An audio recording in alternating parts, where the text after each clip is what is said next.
let's talk about Lp(a), also known as lipoprotein A, while I walk, Stevie Licks, the peptide puppy. So lipoprotein A is going to be a direct correlating risk factor to developing cardiovascular disease in your lifetime.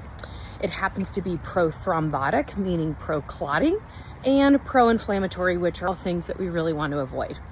So lipoprotein A is actually genetically predetermined, meaning that diet and lifestyle isn't going to change it drastically compared to ApoB. So why does Lp(a) even matter at the end of the day? So it's actually more common than you think. 1 in 5 people have it, and it's also known as an independent risk factor for developing plaque in their arteries. So that means that you have a higher likelihood of having a heart attack or stroke.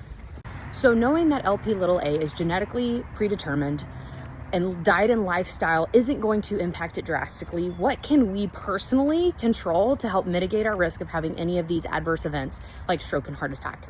So first off, we want to make sure that our blood pressure is well controlled. So doing things like exercising, potentially being on a blood pressure lowering medication, living an insulin controlled life. What does that mean? Making sure our fasting blood glucose is nice and beautiful, making sure our body is very insulin sensitive and knows how to pick up blood glucose and use it, making sure our hemoglobin A1C is nice and low. Another thing we want to do is make sure that we're managing inflammation. So a lot of inflammation stems from the gut and also from the mouth. So there are certain labs that you can check, like a CRP or a homocysteine level, to kind of see how inflamed you actually are. And of course, there's obviously a whole regimen that you can get on for that. The next thing you want to think about doing is, of course, exercising. Sauna is very helpful.